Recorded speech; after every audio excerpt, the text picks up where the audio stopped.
Ghazul Fikri ni. Baik, kita beralih pula ke ahli panel kita yang kedua, Dr. Saidul Amin.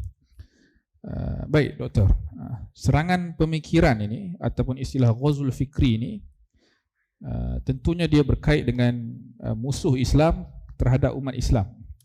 Dan serangan apa yang kita kata sebagai serangan pemikiran itu secara kontennya mesti berkait dengan ideologi, kumpulan ataupun aliran tertentu. Jadi mohon doktor menceritakan sedikit sebanyak siapa mereka itu dan apakah bentuk ideologi mereka yang kita rasa ia satu ancaman kepada kita. Tafadhal masykur. Assalamualaikum warahmatullahi wabarakatuh. Waalaikumsalam warahmatullahi wabarakatuh. Alhamdulillahilladzi anzala as-sakinata fi qulubil mu'minin.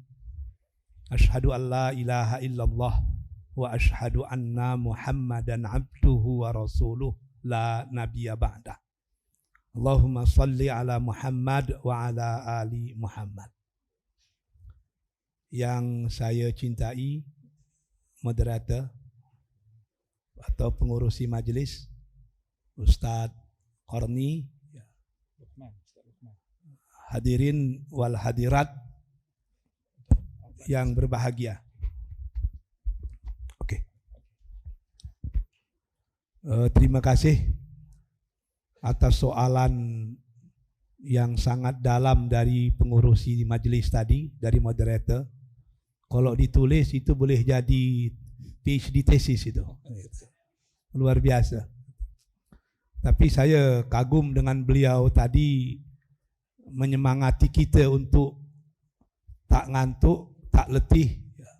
Sebab dibandingkan dengan orang-orang terdahulu, tak ada apa-apanya kita dalam rangka Ihya'us Sunnah. Saya teringat satu buku yang bagus yang ditulis oleh Imam Al-Ghazali, Kitabul Arba'in fi Usuliddin. Itu bagus. Dia menceritakan bagaimana para sahabat mencintai sunnah itu kadang-kadang agak pelik gitu. Ada para sahabat bertengkar. Dia tak nak makan tembikai. Tembikai ada di muka tapi bertengkar tak nak makan tembikai. Yang dipertengkarkan bukan hukum hakam tembikai, tapi macam mana cara Rasul makan tembikai. Dia takut kalau cara dia makan itu berbeza dengan Rasul memakan. Daripada berbeza, baguslah tak makan tembikai. Macam itu betul lah cara mereka memahami sunnah itu. Betul-betul strictly to the point. Begini, saya hanya melanjutkan apa yang disampaikan Ustadz Qarni tadi. Ada kelompok-kelompok yang bisa kita kategorikan sebagai kelompok yang merusak minda kita dalam usul fikri tadi. Tadi sudah disebutkan, ada kelompok sekularisme misalnya. Kenapa kita tolak sekularisme? Sekularisme berasal dari kata-kata seculum, artinya today, now, this age.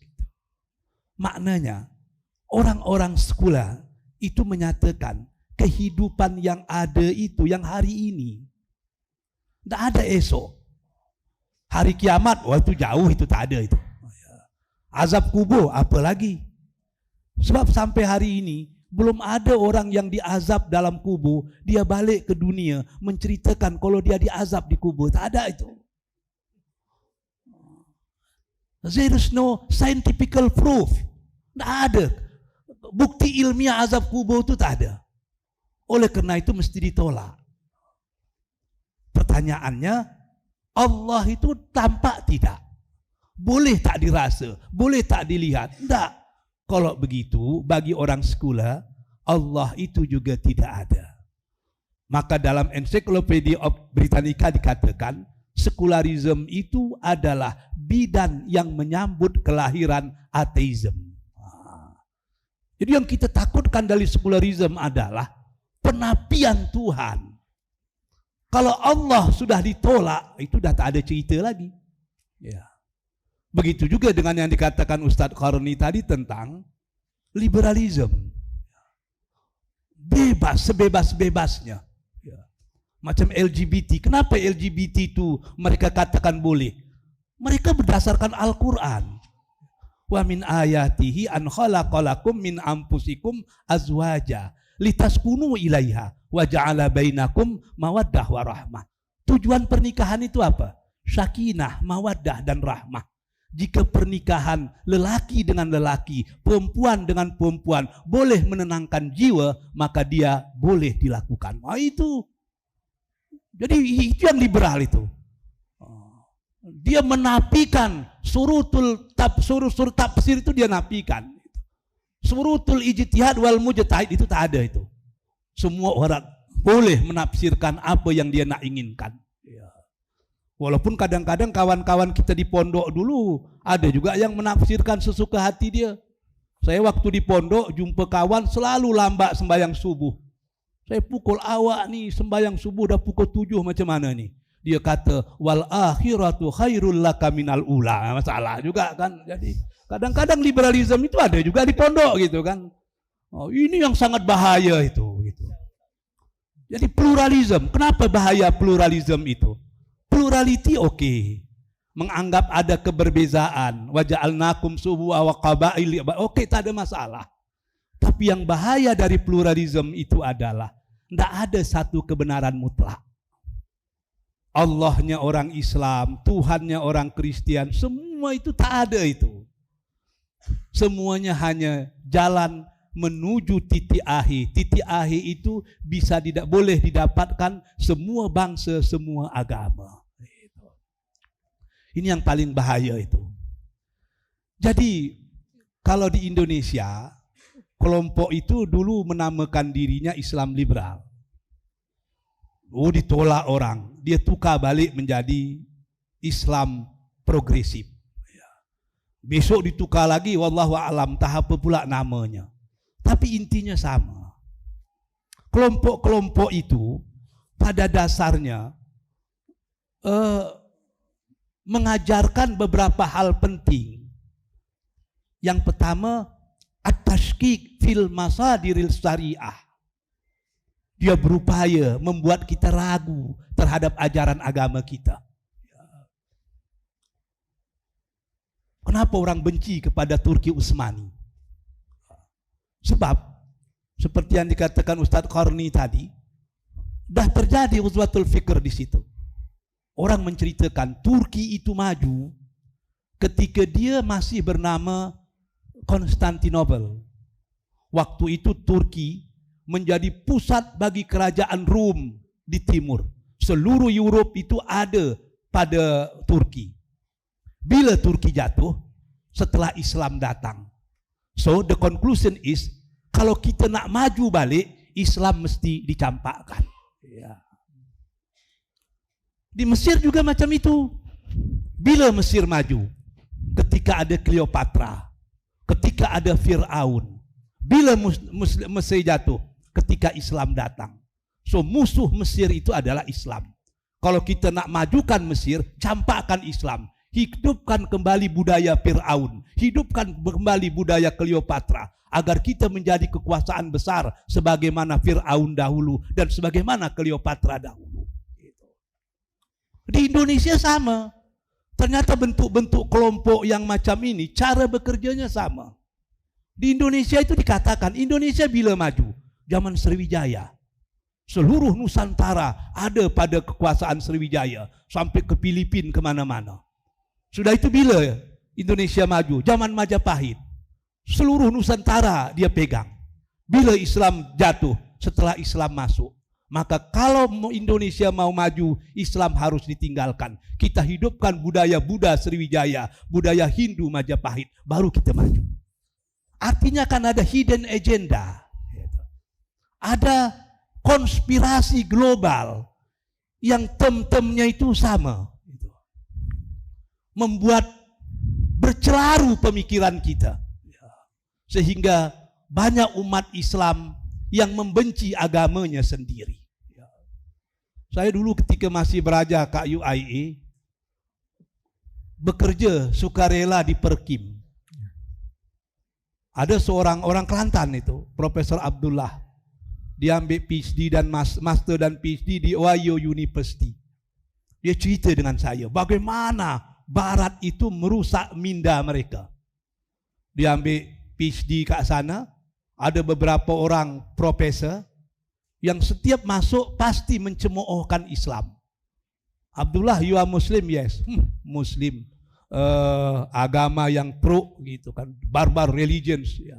Uncivilized religion macam-macam lah gitu. Dia pun termenung begitu. Tapi tiap hari, setiap profesor datang, dia pakai isu lain. Profesor datang, isu lain. Bahkan yang paling berat itu katanya, setiap mereka pasti berbicara tentang kedudukan perempuan. Awak kata Islam itu agama betul, tengok perempuan itu. Pembagian harta warisan, laki-laki 1, perempuan setengah. Mana itu? Unjustice religion. Persaksian di persidangan, laki-laki 1, perempuan 2, laki-laki 2, perempuan 4. Apa itu? Sekarang tak ada beza laki-laki dengan perempuan. Ada perempuan profesor, ada laki-laki profesor. Tak ada lagi bezanya. Apa kata Profesor Muhammad Nuh waktu itu? Saya hampir murtad, Ustaz. Saya orang Kelantan, dididik secara Islam betul, hampir murtad. Tapi pertolongan Allah datang. Suatu hari profesor saya yang Yahudi itu dapat research tentang perbezaan kesaksian lelaki dan perempuan di mahkamah-mahkamah yang ada di Amerika. Karena dia student, dia perlu duit, dia ikutlah dalam penyelidikan itu, dalam research itu. Dia pergi ke negara-negara bagian di Amerika, dia kumpulkan semua dokumen-dokumen, dia olah dokumen, dia berikan kepada profesor dia. Dia terkejut. Baru saya tahu Islam itu betul. Kenapa saya bilang kan? 70% perempuan yang memberi kesaksian di mahkamah di Amerika itu tidak stabil dalam menyampaikan kesaksiannya. Dalam bahasa kita mungkin dikatakan dengan tidak stabil ya, tidak apa nama dia itu, tidak istiqomah ya. Bukan bohong, tapi berubah-ubah. Hari ini ditekoknya orang yang pro-gol itu masih sehat, dia begini itu. Sebulan kemudian sidang dia tengok dah kurus, dah berubah pula. Dan 70% laki-laki yang memberi kesaksian di mahkamah-mahkamah di Amerika ternyata bersifat konsisten. Perempuan 70 inkonsisten, bukan dia berbohong, tapi inkonsisten. Saya terkejut katanya. Mungkin inilah rahasia kenapa Allah Azza wa Jalla memberikan kesaksian lelaki 2 kali kepada perempuan, agar perempuan itu saling melengkapi. Dan hasil penyelidikan kami, perempuan inkonsisten memberikan kesaksian ketika dia sedang datang bulan. Ketika menstruasi dia memang dalam keadaan yang labil, tidak stabil. Selepas itu saya pergi cari masjid di Ohio, saya bersahadat kembali. Ternyata apa yang dikatakan Allah itulah betul. Itu yang disebut dengan at-tashkik. Ya. Yang kedua, yang selalu dijadikan modal, dijadikan senjata bagi kelompok liberal, kelompok plural, kelompok sekularisme, itu adalah taswiyah. Menjadikan umat Islam itu inferiority. Kita lemah. Barat hebat. Kalau nak hebat itu pergilah ke barat. Andai kata kita tetap di timur, kita tak jadi apapun. Oleh kerana itu kita harus menjadikan barat sebagai kiblat. Padahal Turki sudah melakukan hal yang sama di masa Mustafa Kemal, tapi akhirnya Turki itu kehilangan masa lalu dan tidak punya masa depan, sehingga dikatakan menjadi negara yang disebut dengan negara sakit di Eropa. Tapi kelompok-kelompok seperti itu memang menjadikan barat adalah menjadikan dirinya lemah dan menjadikan barat adalah segala-galanya. Yang berikutnya, kelompok-kelompok seperti ini adalah kelompok yang at-tarkij ala zanimil mar'ah wa tahriruha. Kelompok yang berupaya feminisme tadi menganggap perempuan adalah segala-galanya, sehingga ditanamkan kepada perempuan-perempuan kita equality, sama semua, tidak ada beza laki-laki dengan perempuan, sehingga perempuan yang paling bagus adalah mereka yang tidak memerlukan laki-laki. Selagi perempuan masih menikah, dia akan diperbudak oleh laki-laki. Sebab kalau menikah, yang hamil tidak pernah ada laki-laki. Yang melahirkan tidak ada pernah ada laki-laki. Yang menyusukan tidak ada pernah ada laki-laki. Itu semua perempuan. Maka pernikahan itu bentuk perbudakan perempuan terhadap laki-laki terhadap perempuan. Itu ditanamkan kepada mereka. Sehingga hari ini di Jepun banyak perempuan yang berkahwin dengan robot. Dan laki-laki juga berkahwin dengan robot. Ketika ditanya pada laki-laki itu, kenapa awak suka kawin dengan robot? Jawabannya simple. Istri robot lebih mudah mengaturnya dari istri manusia katanya. Sebab permintaannya tak banyak. Ini kan bahaya. Atas nama humanism, human right, mereka nafikan unsur-unsur agama. Mereka ingin menjadikan manusia segala-galanya. Itulah humanism. Lalu hak asasi manusia di atas hak asasi Tuhan. Itulah human right. Permasalahannya, kalau laki-laki menikah dengan laki-laki, perempuan menikah dengan perempuan, ada ndak kelahiran lagi? Tak ada. Maka kata-kata humanism sesungguhnya itu bukan humanism, tapi membunuh peradaban manusia. Mereka menyatakan ingin menghidupkan hak asasi manusia, tapi sesungguhnya mereka sudah membunuh peradaban manusia. Kelompok Syiah juga macam itu. Dia mentafsirkan Quran sesuka dia. Coba kita baca Al-Quran, tafsir Al-Mizan misalnya. Ketika dia menafsirkan Al-Lu'lu' wal Marjan. Apa katanya? An-nikah baina Ali wa Fatimah. Al-Bahrain yaltaqiyan, an-nikah baina Ali wa Fatimah. Lalu Al-Lu'lu' wal Marjan, lahirlah Hasan dan Husain. Macam mana itu? La yamassuhu ilal mutakharun, tak boleh menyentuh Quran terkecuali orang yang suci. Nanti dia tafsirkan la yamassuhu bermakna la yufassiru al-mutahharun ahlul bait. La yamassu ilal mutahharun la yufassirul Quran illa ahlus Syiah. Jadi bagi mereka seperti macam mana cara dia itu? Ketika menafsirkan surah ayat kursi, wahwal aliyul azim, maka dikatakan al-aliyu di situ ma'rifah. Kalau ma'rifah jelas yang dituju siapa? Itulah Ali bin Abi Thalib. Wahwal aliyul azim, dan dia Ali bin Abi Thalib itu maha besar. Macam mana caranya itu?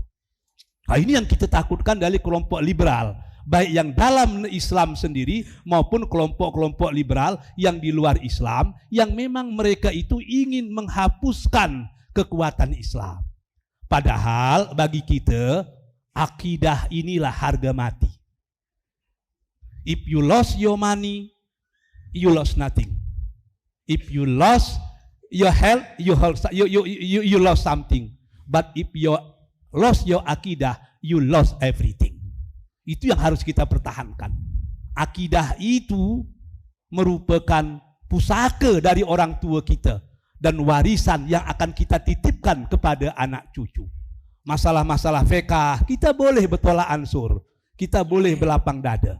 Tapi kalau sudah menyentuh masalah akidah, setitik tidak akan hilang, selangkah tidak akan surut, terbujur lalu melintang patah, esah hilang dua berbilang, biar putih tulang, jangan putih mata, biar pecah di perut, jangan pecah di mulut. Itu yang paling penting. Ya. Alhamdulillah. Pantun tak dibalas.